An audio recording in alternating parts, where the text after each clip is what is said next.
Welcome to Swati Pattaya, and we have celebrities in town, in Pattaya that is. You may have heard of the name Victor Andreeti. It's a name that people often think about and say, oh, I know that name, I'm not too sure it is. Well, he's here in the studio today. Vic, welcome to the studios, and thank you for coming in. Appreciate it. Your name is synonymous with boxing, as I know, because I'm a martial artist, but lots of people know the name, but it can't quite put a face to it. Tell us a bit about what you've actually done. Well, I was from 1969 to 1970, I was British light welterweight champion. I held that for a year, and then I retired because I bought a pub. I was getting more money in the pub, so I thought to myself, no more punches, I'm going to be a publican. And I was a publican 30 years. Okay, Vic, you got into boxing how? How did you get into boxing? My father was a trainer at our local club, the Lion Boys Club. Where's the Lions Boys Club? In Hoxton. In Hoxton. He was the trainer down there, and I started at 10 years of age with him. I won 3 schoolboy championships. Then I turned professional at 17, and I had 68 professional fights. And before that I had 70 amateurs. Who was your coach then? It was Danny Holland. He was the same coach as Henry Cooper. Yeah. So I was in the same stable with Jim Wicks, the same stable as Henry. And Henry, yeah? Yeah, and his brother George. Lovely. And then you went on a bit later to becoming a manager, didn't you? Or a trainer? Yeah, so I managed. Did you call it manager or trainer? No, I did manage a couple of boxers. But then I started training fighters. And one of the most famous you trained was? Nigel Benn. Okay, so you managed Nigel Benn. No, trained him rather, training. Yes. In judo, we don't have a manager to train, we just have a manager, so it's a bit different. But so it must have been really good training Nigel Benn. I mean, what kind of a character is he? He was great, Nigel. I mean, he even gave me, when he went back to England, we split, I stayed. This is from America? Yeah, from America. He wanted to go back to England, so I said, I'm not going back, Nigel, I'm staying here. I didn't want to go back, so we split. Anyway, but he gave me his World Championship belt. Really? He left, yeah. Have you still got it? Oh, I've still got it, yeah. You got it here in Pattaya? No, I haven't got it in Pattaya. I'll have to send it over. I can get it over here. I should get it over. What did the training consist of in those days? I mean, that was quite a while back, wasn't it? Yeah, it was, well, it wasn't that far back when it comes to boxing. It's still the same today, the training. It's similar. Nigel was a sort of trainer. I had to tell him I used to kick his ass and kick him out of the gym because he didn't want to leave it. He was just a machine. Absolutely, and who are some of the people Nigel fought? He fought who? Eubanks. 2 fights with Eubanks, yeah, and he won the title for Doug DeWitt. Doug DeWitt, that was right. Yeah. That was in Atlantic City.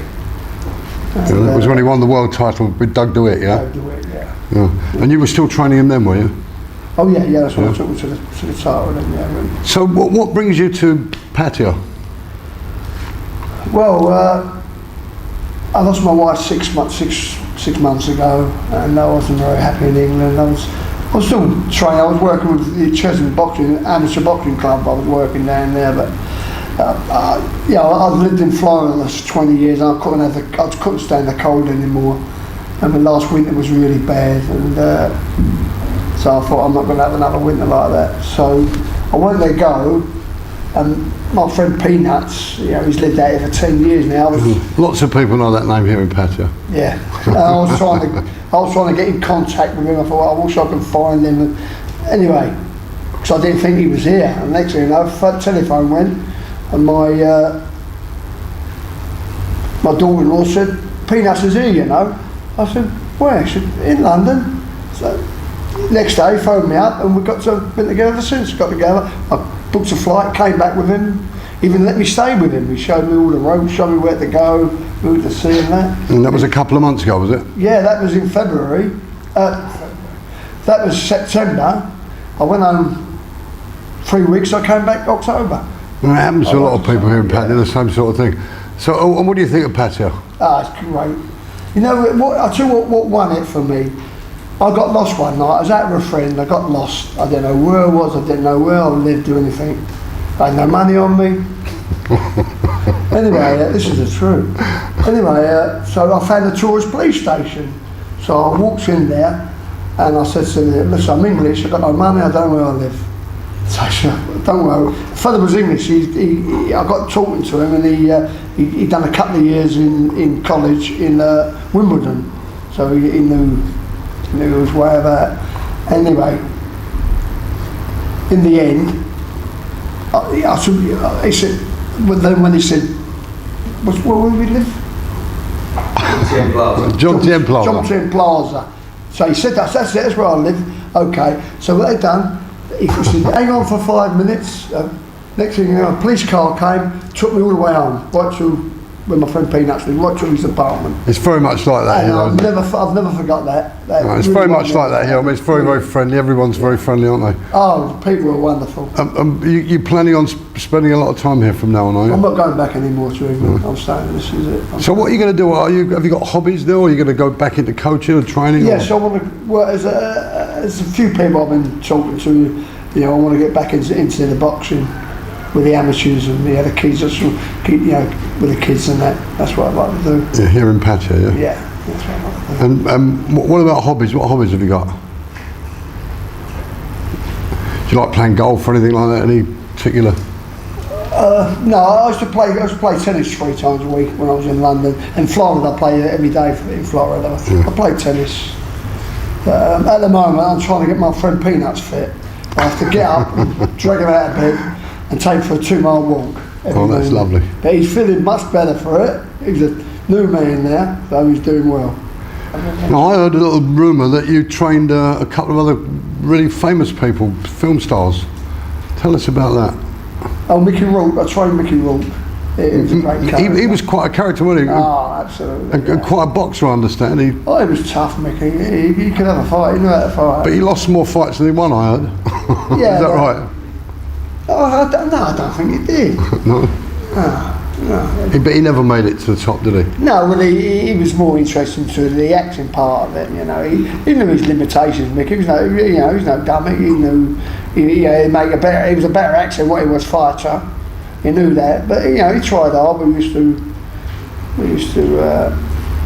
But funny, I'll tell you a funny story. This was so funny. We was at the gym. I had the pads on, and the pads I use, they've got gloves. The gloves inside the back, yeah. They're padded on the inside. So this went on for a few days. Every day I kept saying, keep your hands up, Mick. Keep your hands up, Mick. Anyway, so what's happened? He's dropped his hand, I hit him with a left hook. I knocked he had false teeth. I knocked his teeth out, his bottom teeth. Anyway, he said, oh, you be. Anyway, he's picked him up. So I said, you okay? Yeah, I'm okay. I'm okay. I said, well, that'll teach you a lesson. You're never going to drop your hands again now, are you? So the next day, he's come back the next day. So I said to him, hey, you okay? You want to do the pads again or leave it? No, I want to do the pads. We'll do the pads. Anyway, so we got the stage. 1 minute, he's pulled his teeth out. He said, these are very expensive, these dentures. You're going to break these again. So we carried on. But at least he kept his hands up. He was fine. Lovely, and you were a lovely fellow. lovely. That's wonderful. Thanks very much for talking to us, and we do wish you all the luck here in Pattaya. Thank you. And I'm sure you'll enjoy it. Everybody likes the sunshine here. I'm not going back. I love it. It's wonderful people, and I feel at home. It's like the East End here. Everybody I know.